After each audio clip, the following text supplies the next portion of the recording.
Olá, está no ar mais um programa Saulo Malbar e hoje vamos falar sobre ansiedade. Estou com a psicanalista Patrícia Rosário que vai nos esclarecer. Patrícia, a ansiedade é o mal do século, né? Exatamente. Se a gente for pegar a origem da palavra ansiedade, ela vem do latim, ansietas, que significa preocupação, angústia, perturbação. É a mesma coisa que medo? É muito parecido, eu vou te explicar. Porque o que é a ansiedade? A ansiedade ela é uma reação natural do ser humano. Né? Então, diante de uma expectativa ou diante de uma ameaça, o meu corpo desencadeia um sinal de alerta, Sim. Que é entendido como ansiedade. As pessoas tendem a confundir a ansiedade com o medo, porque assim, a ansiedade ela é útil. O problema é quando ela toma uma proporção que ela começa a atrapalhar a vida do indivíduo. Por exemplo, o medo. Tanto a ansiedade quanto o medo, elas são reações aversivas a uma determinada ameaça. Mas o medo é uma emoção primária, diante de algo real. Por exemplo, me deparei com um leão. Eu sinto medo. É uma coisa pontual, é uma ameaça concreta. E aí, isso dispara no meu corpo uma série de reações. A ansiedade, ela não é uma emoção primária. Ela é além, ela é distorcida.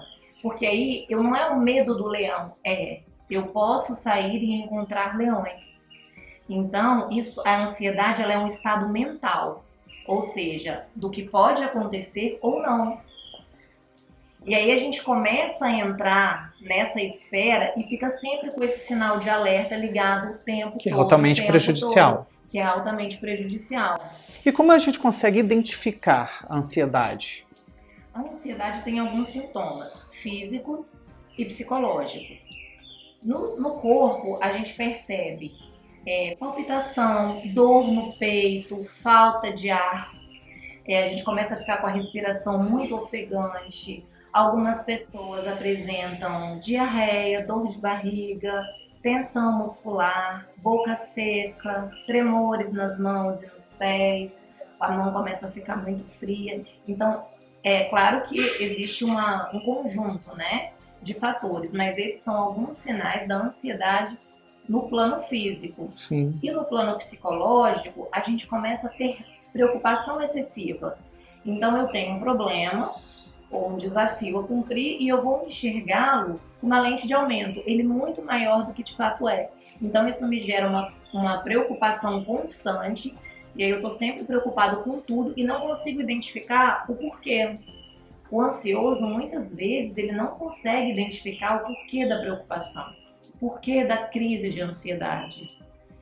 Porque ele está preocupado com tudo o tempo todo, de coisas que nem podem acontecer, podem vir a não acontecer. Entende?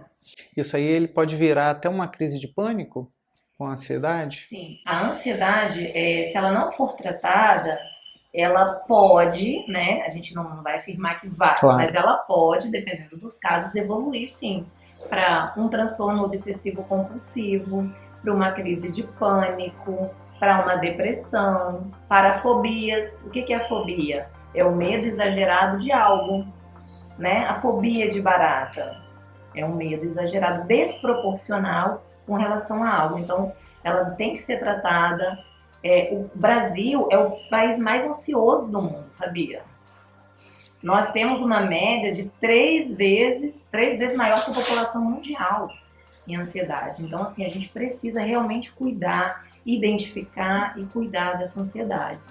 O bate-papo está muito bom, vamos agora a um rápido intervalo, mas não saia daí porque no próximo bloco temos muito mais. Olá! Neste espaço nós teremos um minutinho sempre para discutir conceitos relacionados a marketing, comunicação e esse mundo digital.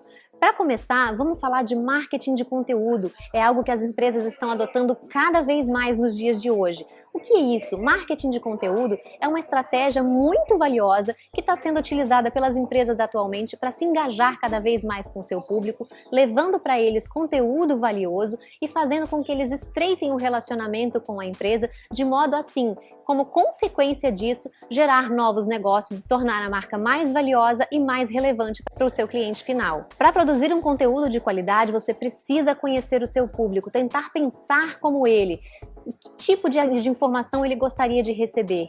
Trata-se de mais uma prestação de serviço. Nesse caso, a venda é uma consequência da relação que você vai construir com o seu público. No nosso próximo Minuto Marketing, nós vamos falar um pouquinho mais sobre como conhecer o perfil de cada cliente e o que você pode fazer em cada estágio da jornada de compra em que ele estiver. Eu espero você. Até lá!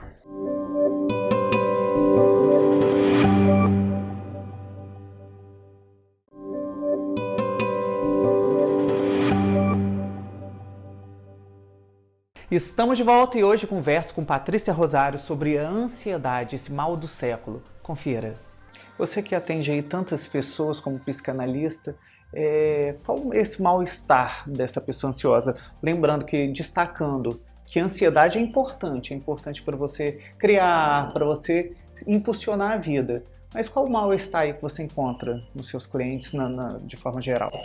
A ansiedade, ela é útil. Ela é útil porque é a partir dela que a gente pode fazer diferente. A gente avança do obstáculo, né? Agora, o que a gente tem se deparado muito na clínica, que as pessoas chegam aqui com a sensação de eu tenho medo de ter medo. E elas não conseguem identificar o porquê disso. O que a gente ajuda esse paciente ou essas pessoas, existem várias formas, né? Quando eu começo a identificar esses sinais de ansiedade. O primeiro, gente, é o autoconhecimento. Eu preciso entender por que eu estou tendo esse comportamento, né? O que está me causando esse comportamento? Essa angústia.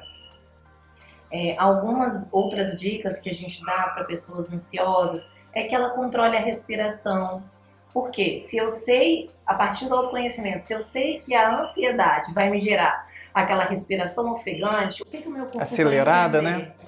Meu corpo vai entender, o meu cérebro vai hiperventilar, ele vai disparar para o meu corpo. É sinal de perigo. E diante de um perigo a gente tem dois caminhos, ou a gente enfrenta ou a gente foge. Né? Então eu preciso parar, me concentrar na respiração, porque aí eu vou dizer para o meu cérebro, essa não é uma situação de perigo. E aí toda descarga hormonal é de bem-estar. Então assim, tem algumas dicas que a gente ajuda os pacientes. Outra, observar seus pensamentos. O que eu estou alimentando? Quais os tipos de pensamentos? Eu tenho alimentado os pensamentos negativos que vão me gerar uma preocupação? Porque a gente sabe que existe um ciclo, né? Os pensamentos geram as nossas emoções, que geram os nossos comportamentos e que terminam nas nossas ações. Então é um ciclo, eu preciso começar a entender. E como que eu vou começar a entender? Existe receita de bolo? Não existe. Eu tenho... A vida, ela não é tranquilinha, né? A gente está sempre passando por desafios. Mas é quando eu começo a me conhecer, a entender como eu lido com as coisas que chegam a mim e como eu posso contornar, aí sim eu tenho uma qualidade de vida melhor. E Patrícia, é importante também a gente ressaltar o quanto buscar um profissional pode mudar aí a vida e até fazer com que as pessoas deixem, né, de tomar remédios, porque muitos buscam esse caminho mais rápido e não o autoconhecimento. Isso, é muito importante aliar a ajuda profissional, né, a ajuda médica com a terapia. Por quê? O médico, através da medicação, de como se encontra o paciente, né, em determinados estados, vai ajudar a diminuir esse sintoma, né, no caso de uma crise de ansiedade, dando um exemplo. Mas é na terapia que eu vou olhar para a minha história, eu vou olhar para dentro e aí eu vou entender por que eu fico ansioso. E a ansiedade pode gerar depressão? Pode. A gente costuma dizer que a depressão é o excesso de passado e a ansiedade é o excesso de futuro. Mas existe um estudo que diz o seguinte: a pessoa deprimida, para ela se tornar ansiosa, é mais difícil. Mas a pessoa que tem essa preocupação excessiva da ansiedade, que é característica da ansiedade, ela começa a alimentar pensamentos negativos sobre ela mesma. Porque eu começo a ficar com medo de ter medo, então eu não saio de casa, porque eu vou evitar situações que vão me gerar aqueles sintomas. E aí eu começo a me isolar, eu começo a ter medo de ir perto de uma multidão. Uma fobia social. Exatamente. E aí isso gera a depressão. Então é muito mais fácil o ansioso se tornar deprimido do que o deprimido se tornar ansioso. Ou seja, busque um profissional de qualidade, converse bastante, que a ansiedade dá para ser controlada e dá para você melhorar a sua qualidade de vida, né, Patrícia? Com certeza, com certeza. Patrícia, muito obrigado pelos seus esclarecimentos. E o programa de hoje fica por aqui. Te espero semana que vem, aqui na TV Ambiental. Um forte abraço e até a próxima.